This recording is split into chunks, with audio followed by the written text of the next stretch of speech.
হাসির রাজা, জ্ঞানের রাজা, রসিক রাজা।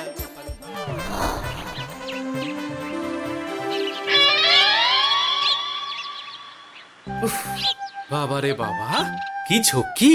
অনেক বুদ্ধি করে মাঠ থেকে খাটে চলে এসেছি, আমি আর উঠছি না। এ কি বলি, তোমাদের তো এখন অস্ত্র শিক্ষা নেওয়ার কথা। হ্যাঁ, তোমার বলা নেই কোয়া নেই, অমনি বাড়ি চলে এলে। আরে বাবা, ওইসব অস্ত্র শিক্ষা মানেই সুস্থ শরীরকে ব্যস্ত করা, অসহ্য খাটনি, অযথা কষ্ট। কষ্ট করলে তবেই কেষ্ট পাওয়া যায়। হ্যাঁ, তোমায় আমি আগেও বুঝিয়েছি, যেখানে বুদ্ধি কথা বলে সেখানে দেহের শক্তি নীরব দর্শক গিন্নি। আরে বাবা, সে না হয় বুঝলাম, কিন্তু মহারাজ তো ভালোর জন্য সবাইকে অস্ত্র শিক্ষা দেওয়ার চেষ্টা করছে না। আরে বাবা, যার যা কাজ তাকে সেটা করালেই পারে, মহারাজ তো সেটা বুঝতেই চাইছেন না। আমি এখন ঘুমোবো।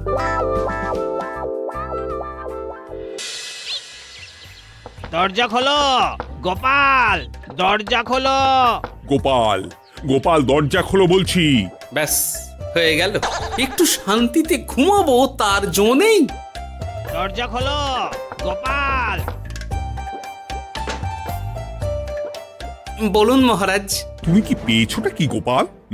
রাজসভায় দেরি করে আসবে, তারপর অস্ত্র শিক্ষার সময় ফাঁকিবাজি দেবে, এভাবে তো আর তোমাকে মনে হচ্ছে রাজসভায় রাখা যাবে না।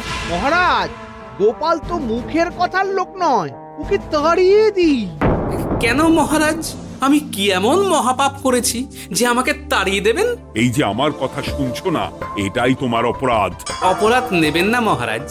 পণ্ডিতের দায়িত্ব পুজো করা, সভাকবির দায়িত্ব কবিতা বলা, সাহিত্য চর্চা করা, আর আমার দায়িত্ব হাসি মজা করে আপনার মন ভালো রাখা।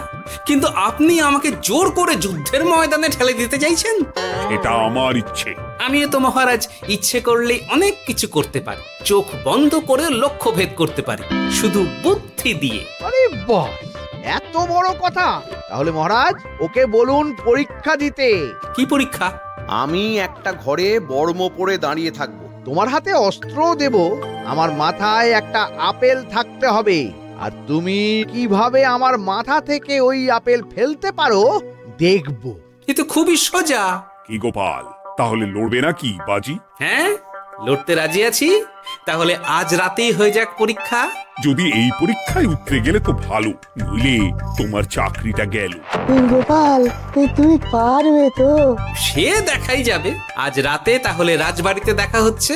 যদি আমি এই পরীক্ষায় বিফল হই, তাহলে আমার চাকরি আপনি কেড়ে নেবেন, আর যদি সফল হই তাহলে মন্ত্রী মশাইকে শাস্তি দেবেন। আমি নিজে সারা কৃষ্ণনগরে নাক্ষত দেব। বেশ, দেখা যাক।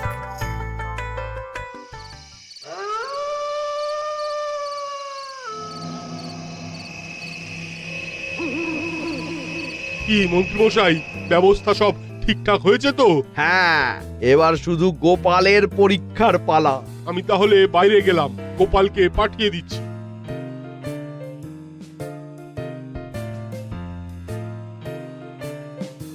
এবার যাও গোপাল, ঘরের ভিতরে যাও, দেখি তুমি কি করে মন্ত্রীর মাথা থেকে আপেল ফেলতে পারো। আপনি তো শুধু আমার চোখ ঢেকেছেন, আমার নাক মুখ কানও ঢেকে দিন, যাতে ঘ্রাণেন্দ্রিয় শ্রবণেন্দ্রিয়েরও সাহায্য না নিতে পারি।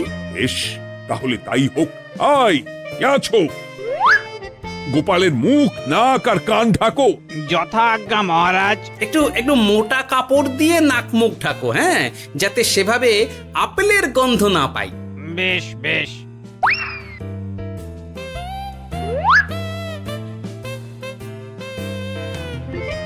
যাও গোপাল। গোপাল, এবার তোমার চাকরি গেল। এবার তুমি কি করবে? কি করবে? দৌড় ঝাঁপে ফাঁকিবাজি? হ্যাঁ,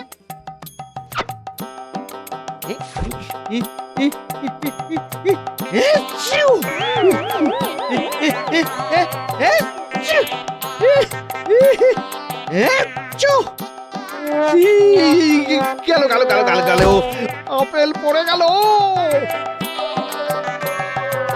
আপেল পড়ে গেল মহারাজ, এর মধ্যেই গোপাল আপেল ফেলে দিয়েছে। ঘরের ভেতরে চলো।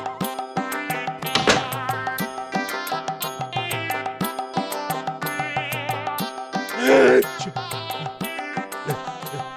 আচ্ছা। ওরে বাবা রে।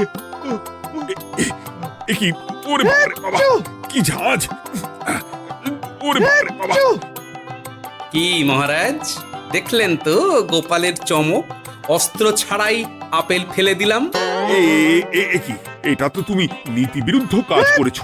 সারা ঘরে নস্যি ছড়িয়ে দিয়েছো।